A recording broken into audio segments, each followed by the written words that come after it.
কোরআন শরীফ সৈশুদ্ধ করে পড়তে চাচ্ছেন অথচ এই নিয়মটি আপনি বোঝেন না, তাহলে আপনার কোরআন তেলাওয়াত কখনোই শুদ্ধ নয়।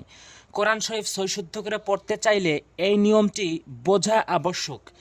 এই নিয়মটি অধিকাংশ লোক না বোঝার ফলে অর্থ চেঞ্জ হয়ে যায় এবং সেই তেলাওয়াতে নামাজ ভেঙে যায়। কোরআন শরীফ সৈশুদ্ধ করে পড়ার জন্য 30টি পর্ব সাজিয়েছি, তারই আজকে 12 নম্বর পর্ব। এই 12 নম্বর পর্বে থাকছে মদের হরফের পরিচয়, ভালো করে বুঝবেন। কোরআন শরীফের ভিতরে সবচেয়ে বেশি যেই নিয়মটি ব্যবহার হয়েছে সেটি হচ্ছে মদের হরফের পরিচয়। ভালো করে বুঝবেন, মদের হরফ 3টি, এখানে লক্ষ্য করুন। এখানে যদি বোঝেন তাহলে পুরোটুকু বুঝতে পারবেন। এখানে আলিফ অ ইয়া এই 3টি হরফ মদের হরফ, এই 3টি মদের হরফ আলিফ অ ইয়া, ভালো করে বুঝবেন। এই 3টি যদি এই সিস্টেমে ব্যবহার হয় যে জবরের পরে খালি আলিফ থাকা, জবরের পরে খালি আলিফ থাকা, আলিফটা আসবে এবং জেরের পরে সবসময় জজমালা ইয়াটা আসবে এবং পেশের পরে জজমালা ওয়াওটা আসবে। এই সিস্টেমে যদি ব্যবহার হয় আলিফ অ ইয়াটি, যে জবরের পরে খালি আলিফটি আসবে, জেরের পরে জজমালা ইয়াটিই আসবে এবং পেশের পরে জজমালা ওয়াওটিই আসবে। এখানে পেশের পরে আলিফ আসবে না, পেশের পরে ওয়াওই আসবে। এই সিস্টেমে যদি ব্যবহার হয় তাহলে সেটি মদের হরফ, আর এক আলিফ করে টেনে পড়বেন অবশ্যই। তো কোরআন শরীফ সৈশুদ্ধ করে পড়ার জন্য আমি 30টি পর্ব সাজিয়েছি, তারই আজকে এই 12 নম্বর পর্ব, খুবই গুরুত্বপূর্ণ পর্ব। ভিডিওতে লাইক দিবেন আর অবশ্যই সাবস্ক্রাইব করুন পরবর্তী ভিডিওগুলো পাওয়ার জন্য। এখানে যেমন বা আলিফ জবর বা, শুধু এক আলিফ টেনে পড়া নয়, এর সঙ্গে হরফের উচ্চারণগুলো প্রয়োগ করতে হবে, হরফের উচ্চারণগুলো জানতে হবে এবং মদের হরফ এক আলিফ টান সহকারে হরফের উচ্চারণগুলো কিভাবে উচ্চারণ করি পুরো ভিডিওটি জুড়ে থাকবেন, তাহলে বুঝতে পারবেন।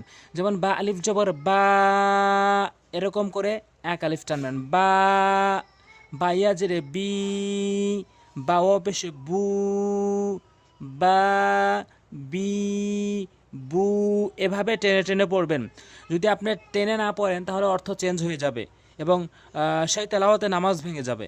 তো আলিফ জবর ত, তয়া জেরে তি, ত পেশে তু, ত তি তু, তা আলিফ জবর তা, তাইয়া জেরে তি, তা ও পেশে তু, তা তি তু, র আলিফ জবর র, এখানে উচ্চারণটা হচ্ছে মেইন।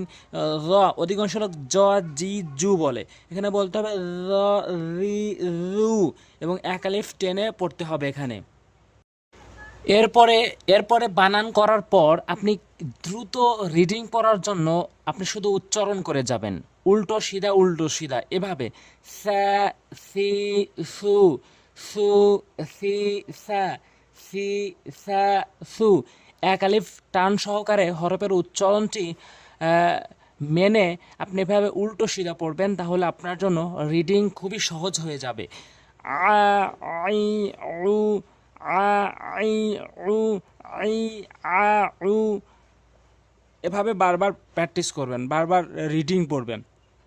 যা জি জু, গ গি গু, গ গি গু, হা হি হু, ফা ফি ফু, খ খি খু, এভাবে আপনারা প্র্যাকটিস করেন, বারবার পড়বেন। পরবর্তী ভিডিও পাওয়ার জন্য অবশ্যই সাবস্ক্রাইব করে রাখবেন। আজ পর্যন্তই। আসসালামু আলাইকুম ওয়া রাহমাতুল্লাহ।